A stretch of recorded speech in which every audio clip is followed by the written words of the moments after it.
Ladies and gentlemen, this is the Tax Guy. My name is Washira Joseph, and today I want to walk you through the process of amendment of tax returns. You've done a return and you realize that you need to revise it. Maybe you've made some errors or there's certain information that you've omitted and it's very important, otherwise the return would become false return. So you want to rectify all this information or include the omissions so that you can file the correct tax return. So it's a process, and I'm gonna do a live demonstration of an amendment, and then at the end I'm gonna walk you through the approval process by KRA.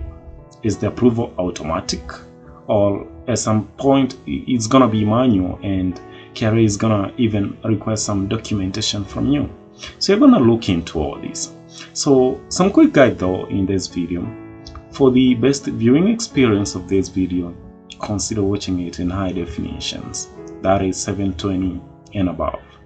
And for the guys in a hurry, they're all fellow Kenyans, just get used to the timestamps, alright? I promise you I'm not gonna catch feelings, trust me. But if you can, just watch the whole video to the end. It's gonna facilitate your understanding big time, right? So with that said, shall we begin? Okay, so why should you do an amendment? You've made some errors, and if you leave that return like that, then it's a falsified return, so you need to correct those errors. Or there's some information that you are supposed to disclose but you didn't do disclosure. So if you leave the return like that, it's a falsified return, and you know falsified returns attract penalties and fines. So you may want to do a return. Okay, now some quick notes. If you do a return, will KRA approve it automatically? Well, maybe yes at some point, and some point it's not automatic, it's manual. So if you are doing a return that is leading to more tax liability, more taxes, maybe the original return showed that you are supposed to pay KRA 1,000, and now you are revising that return and it's showing that you're supposed to give them maybe 5,000. Now that is gonna get approved automatically. But if you're doing a return that is going to decrease the tax liability, well, that is gonna get into the queue awaiting for an officer of KRA to go through it, so that they can decide if they're gonna approve it or not. So that is very important to note, and that tells you that you should only do an amendment if you are sure that it is the right thing to do and you have evidence to show that you should do an amendment. So you don't just do an amendment just for the sake. Like I've seen cases where taxpayers feel like, I've done a return and I think the amount of taxes I'm supposed to pay, it's so much, so I need to revision that, and then I cook some figures so that I can reduce that tax liability. No, KRA is gonna ask for the documentation, what is informing you to revision the tax return. So you need to bear that in mind. That is very important. So once you satisfy that you need to do an amendment, then we should get started, right? It's easy now. So what we need to do, the quickest way to do an amendment is to come, once you've logged into your account, you just come here and then you come automatically to file amended return. Now after that, you're just gonna fill the relevant details. So it's I'm a resident individual. If you're living outside the country, or you lived outside the country during a particular year, the year in concern, you're gonna use the income tax non-resident. For our case, we're just interested in resident. Okay, then we go to the next section, Now here we are supposed to fill the tax period in question, so we want to revision the return for the year 2020. So once we click anyway, it should auto-populate for us, and then you can see already it's showing that we are doing an amendment right here. If it's original return, it should read original return right here, but for our case we are doing an amendment. And then we can download the area return that had been done. Okay, the original return that had been done is what we want to download. Now once you've downloaded it, you can open it now. All right, so I'm going to open the one that we're going to use for illustration here, and you can see it right here. It had different incomes. So the specific part that I want us to edit is I found the errors were in the employment section, the employment income section. Okay, so that is exactly where I want us to amend. Okay, but you need to start from this level. You input the PIN of the taxpayer, and then right here you want to change it to amended, because you're no longer doing an original return, you're doing an amended return. Okay, then you input the calendar year right here, and then after that now we want to come to the income, employment income. Where is it now? It's just right here. Okay, I have the P9 that I'm comparing what had been filed with, and that P9 is right here with me. Okay, it's the return for the guy that we've been looking for, the Satoshi himself. Okay, if you look at this P9, it's showing us the period. So this is somebody that has been in employment for the whole year. You can see that, and then you can see the basic pay and benefits for non-cash benefits, and then we can see the gross pay right here. Okay, and then we can see the pension. This is the actual contribution of 200 throughout. All right, and then we can see the chargeable pay. This is the taxable amount, very important, the taxable amount. And then we can see the tax that was supposed to be charged before personal relief, and at the end we can see the actual PAYE that was deducted from this taxpayer.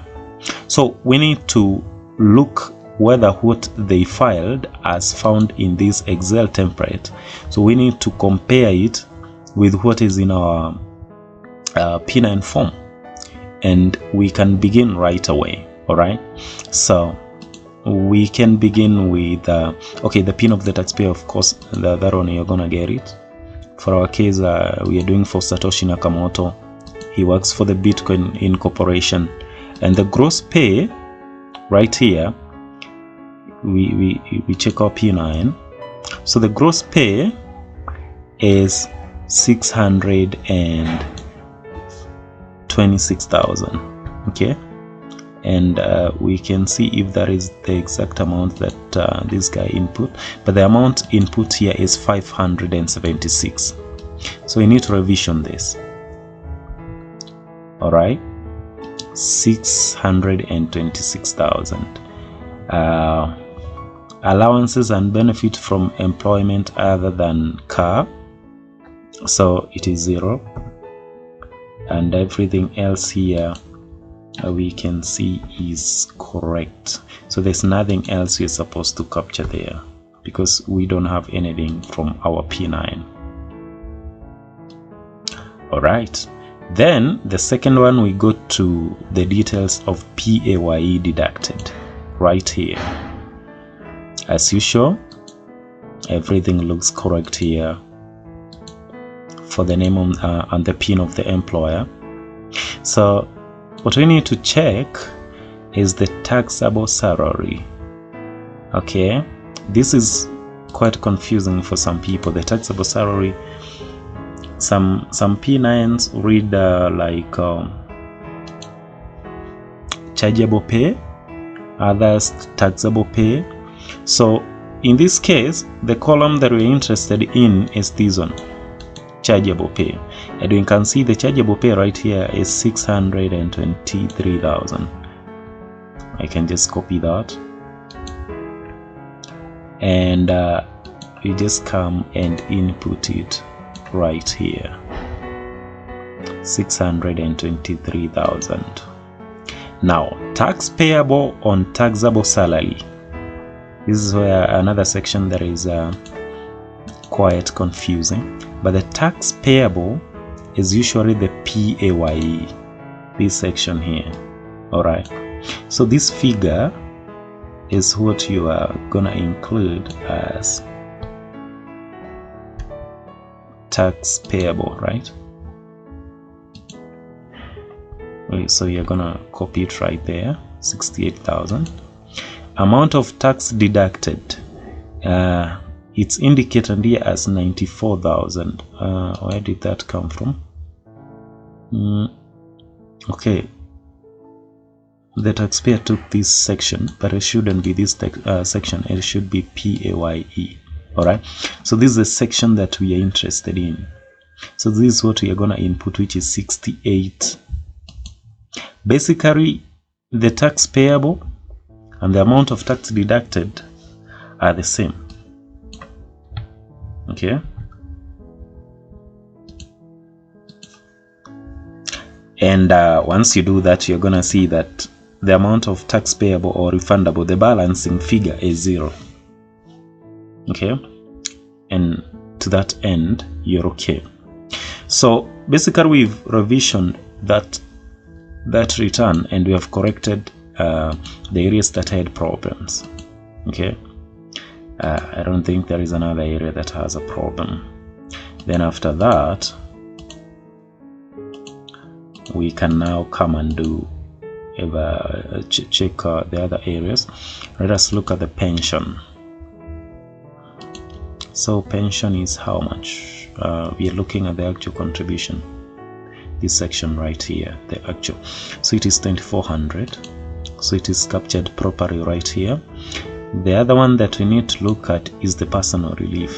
Okay, so personal relief is right here, 25,824. Is it correct? Yes, it is correct. So we don't need to change anything there. So these are the taxpayer had some withholding taxes to do, and I've confirmed it's all right. So everything is correct now, and the taxpayer has a refund of 2,000.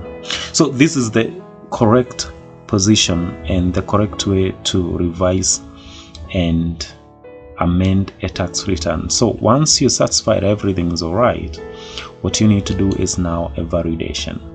Okay, once you've validated it, it's gonna give you a zipped file that you can now upload the usual way you normally upload it, and it's normally stored in the document section, the documents folder. So to file it, you're gonna go back to your return, just where we were, file amended return,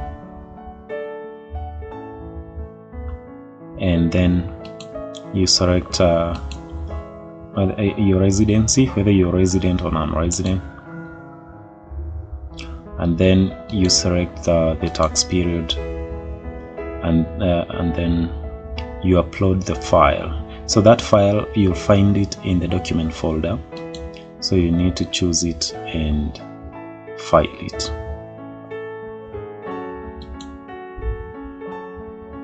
Okay, once that is done, you're good to go. You're good to go. So that is it on the amendment. Now there's something very important that I don't want you to forget here. And it is this section that we said, if the return is reading to more taxes, it's gonna get approved. If it's resulting in lower taxes, then it has to be verified manually by KRA officer. And that makes sense, by the way. You are giving them more money, then they approve it automatically. The system approves it automatically. You want to take away money from them, well, they got to wait, and sometimes they're gonna ask you for documentation. So you got to be careful. With that said, I think we are done, and if you follow these regular guidelines that I've given you, I think you should be good to go. Until next time, see you, my friend. Keep safe. Your virtual accountant, Joseph Washira.